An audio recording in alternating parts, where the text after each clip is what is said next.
Hi everyone, my name is Asaf, and I'm going to be talking to you guys about how to handle a room or how to, we could say, win the Best Delegate Award in a beginner committee in Model United Nations. So I think most delegates who went to Model United Nations and have been to some committees, or even delegates who haven't been to committees or been admins and seen committees through a different perspective. Many times people often come out of the committee feeling one way, and then when they hear about the awards, they start to scratch their heads wondering why did the chairs do this or why did the awards come out this way. So what I'd like to do today is we're going to basically narrow down what chairs usually look for in delegates and committees and how you can utilize these tools to gain influence and control in your committee.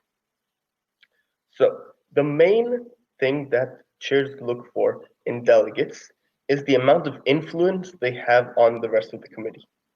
Influence is the core of MUN. The whole idea of representing a country in a committee and trying to come up with a resolution with cooperation with other countries is to gain influence on them and uh, try to seed your ideas into the committee and gain more and more influence that making people follow you. So mainly chairs look for influence in approximately five different aspects. These five aspects all intertwine and they all take place within committee session, whether like throughout any part of committee session.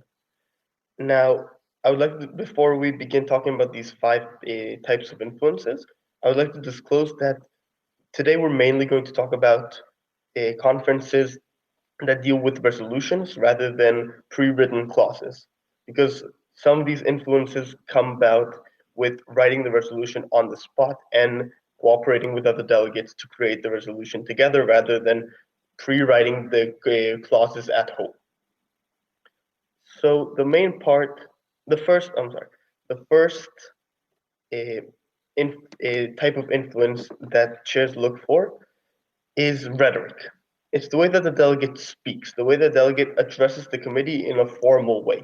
So this plays out in moderated caucuses, this plays out in opening speeches, this could play out in a panel of authors while explaining a clause or a resolution. And it's basically the how the delegate speaks to the committee and how the delegate delivers speeches. Now, this has two different subtopics that delegates should pay attention to. The first is style. It's how the delegate speaks. Delegates should, we've all been to a committee where a delegate came up and they stood terribly still and they looked at the paper with the pre-written speech and they read it out in a very monotone voice and we all fell asleep. None of us heard what they said. None of us really cared about what they said. And the moment other delegates stop caring about what you say in your speech, you have lost them, and it'll be very hard for you to regain influence on those delegates. So the way that you speak is critically important to how delegates perceive you. If you come up with a strong speech and you speak fluently without stuttering and you change your tone of voice and you change your pace of speaking, then delegates will see that you are more acquainted with speeches and rhetoric and addressing the committee, and they will be more interested to listen to you. And once delegates are interested to listen to you, then you can tell them the things that you want them to know because you know that they're going to listen. Now, style, while is heavily important, it does not cover everything that rhetoric has to do. The other is substance. While style is important to get delegates to hear you and to listen to you, substance is what you tell the delegates. Because even if you come up and your style is perfect and you speak and you manage to sway the entire crowd and the entire all the delegates in the room, and they're all mesmerized by your speech, if your speech doesn't have the substance that you need to carry on, it's rendered useless. Your speech needs to have the substance that you need in order to carry on the discussion in your favor. So a delegate who comes up with a speech, it has to know what he wants the speech to accomplish. Whether it's convincing other delegates to go through with his points or tearing down points of other delegates, the main meat of the speech has to be clear. So even if you have an elaborated speech with style spewing all over it, you have to have the substance clear so it gets through to the delegates. If the substance doesn't get through to the delegates, you the speech has no meaning. It's just fancy words said out to a room where everyone heard but didn't necessarily take to attention. Um, so that's basically it about rhetoric. You should know how to speak in the sense of trying to captivate the rest of the delegates in the room, and you should know what to say. Knowing what to say is critically important, let's say, in opening statements. In an opening statement, you want your call to action, your idea for the rest of the committee to be very, very clear. You want your position, what you think about the topic to be very, very clear. So while you can have fancy sentences and high level words, you need to make sure that your point comes out clear. If it doesn't, then you've lost your influence on the delegates. So that's basically it for speaking about rhetoric. The next type of influence is called coalition management. It's basically how you interact with other delegates besides from addressing them formally. Coalition management works in two different ways. It works mainly in unmoderated caucuses, and it also works through sending notes. Now, coalition management is basically you thinking, okay, I have my idea, I know what to do with the topic, and I know what I want to accomplish. Now I need to gain influence on other delegates to help me accomplish that goal. And the way that that is done is through speaking to them and convincing them to work with you. After Now, that has less to do with coalition management and more to do with your country's stance on the topic and the fellow delegates' stance on the topic. But once you gained a number of delegates to work together, you have to find a way to stand out. Because if you're one person in a crowd and you don't stand out, you're not noticeable. And the influence that you might be gaining on that circle of delegates isn't noticeable and is lost through the judges. So what you want to do is you want to somehow manage this coalition. Now, this is done in two ways. The first is, as I said before, through notes. If delegates want to quickly establish a coalition, quickly establish a number of delegates with them at the top, what they should do is write notes and quickly disclose the fact that, hey, we have similar views on the topic, we're standing on a similar stance, we should work together. So let's say during opening speeches, a delegate, instead of just listening to people's speeches, you would listen to the speeches, you would quickly detect their stance and what they want to do with the topic, as in what's their idea for the resolution. And once you get that, you can start writing to them, hey, we have a similar stance, or hey, I think we should do this instead, and try to already make them think about what you want to do. You want delegates to always have you and your ideas in mind while thinking what the committee as a whole is going to do. You want to represent a large part of the committee, and through that, you need to have people uh, understand or perceive that you are standing as a top, like as a leader of some sort of idea, some sort of resolution, some sort of stance that you will lead several delegates with you into that. So writing notes and disclosing that from the get-go, from opening speeches, is very, very important. But the main meat of coalition management is found in unmoderated caucuses. Once an unmoderated caucus begins, delegates rise up and start mingling and start mishmashing between them. And it's very, very easy to get lost in that kind of setting because it's no longer formal. You no longer have a podium to speak while you're to stand on while you're speaking, and you have to find a way to stand out where everyone is talking over each other and standing in a circles and running around. The main idea in a moderated caucus is, let's say, the first moderated caucus of the session has started. I have already written to 4 other delegates about that we have similar topics and they should come see me in an unmoderated caucus. So once this unmoderated caucus starts, let's say, for the benefit of the doubt, if delegates come to me. So I already have 4 delegates circling me, and we're already starting to discuss the resolution and what we're going to write. Once that happens, it's mainly a disclose subtly disclosing that you stand at the top of this coalition, that you lead this block. Now, instead of coming up and saying, "Hey guys, I'm the leader. I'm going to take us to victory," or whatever, once you say something like that, people stop taking you seriously. People start to think that you're stuck up. People start to think that you're just using them. And when people start thinking that, you lose your influence, you lose your block, you lose everything that you've gained up to this point. You need to, these delegates need to be your friend. You need to work together with them.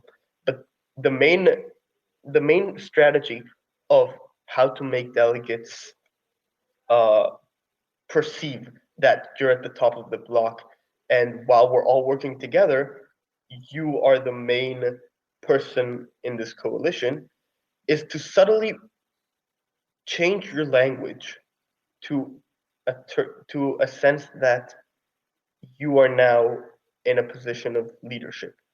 In a sense that once the 4 or 5 delegates that you've assembled to yourself have all come together, you start to say, okay, guys, so our plan is this and that, and you start disclosing all the ideas for the resolution. And afterwards, you say, okay, Uganda, I need you to go over to the opposition's bloc and try to distract them or try to like sway other people to come to our side. And Paraguay, I need you here because you're a good writer and I want you to write with me. And the USA, I want you to go over to Russia's bloc because it's kind of a swing bloc and maybe we can get delegates from them to come to our side. So once you kind of give orders, but in a friendly way, and not just say, you do this, you do that. Just say, we need to do this in order for a block to work. So we should do this. But peeling back, you're still the one saying, this is what should happen. You've established yourself in a leadership position. And that's the main goal. That's how you assess yourself as a leader of a block. That's the main essence of coalition management. After that, we have writing. Now, mainly in writing, this is once as just like I said before, mainly talking about conferences dealing with resolutions rather than the pre-written clauses.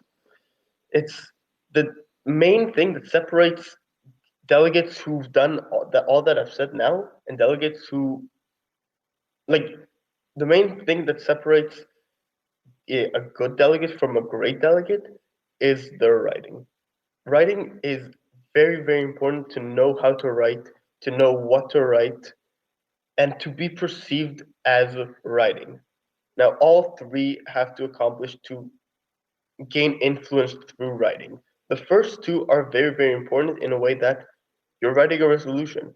So the ideas that you've talked about in your opening statements and in your and in the moderated caucuses should be written in the resolution that you're writing. You should know that this is what I want, but let's say China is working. China's decided that they want to merge a block with me, so we're going to shift some compromises in order for us to work. And but I want this no questions asked, so I'm going to add this subclause. Knowing how to write and knowing what you want to pass through to the resolution is very, very important. And it's also important to be seen writing and to be perceived as the writer. Once you're seen writing, and once you're seen talking about ideas, writing about ideas that you've talked about in the past, it shows that you are leading this resolution much more than any title of main submitter or sponsor could ever give. So, as I said, writing is very, very important. To be perceived as the writer is very important. The fourth type of influence is relevance. Now, beginner delegates like to think that relevance concerns the relevance of their country to the topic. But it's very, very important to understand that that is not the case at all. Country's relevance to the topic is up to the delegate. It's up to how the delegate treats themselves in the room and up to how the delegate talks about the issues in the room and uh, reacts to things that happen in the room. Let's say there's a topic that's very, very concerned about United States and Russia, and you're a country like Bangladesh. Sure, on the surface and in the on the surface you may not be very relevant, and in the study guide perhaps your name was never mentioned, and nor your region even. But that doesn't matter. It doesn't matter as long as you hold yourself through with substantial uh, views and ideas for resolutions in the committee itself. So what do I mean when I say relevance? What I mean is relevance to the committee throughout the sessions.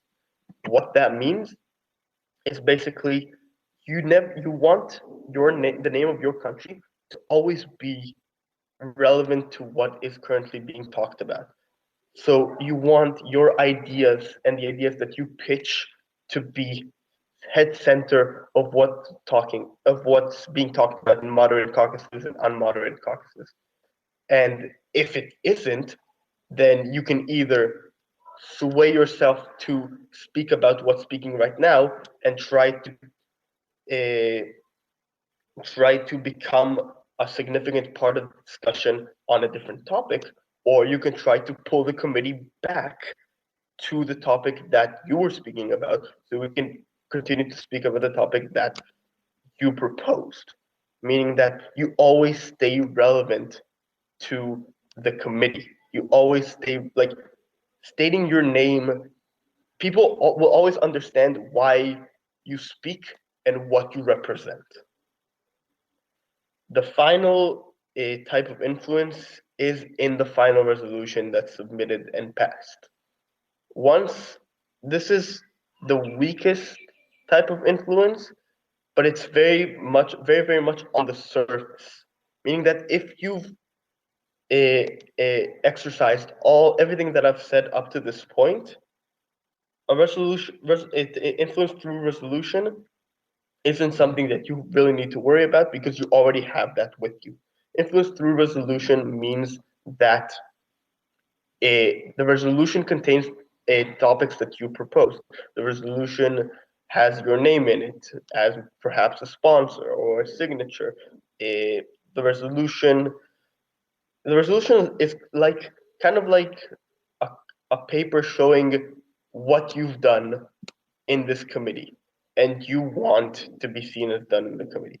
But if you've exercised everything I've said so far, if you led a blog, if you wrote things in the resolution, if you proposed ideas and ran with them and stayed relevant throughout the entire session, you are already guaranteed to have some sort of part in the resolution. So mainly in a beginner committee, what you want is to try and exercise all 5 types of influence. Now, these types of influence all intertwine and are all very, very mixed together. So proposing speeches through proposing ideas through rhetoric and staying relevant are very, very intertwined. Writing and coalition management are very, very intertwined. Everything is all put together throughout the session, and all 5 need to be exercised at all times. You can't say, okay, I've worked up this point on my rhetoric, now I'm just going to write. No, you need to make sure that that you're on top of all 5 of these types of influences. Only then can your influence truly be gained on other delegates and you can be perceived by the judges as a good delegate, and your chances to win best delegate are going to rise. So yeah, thank you.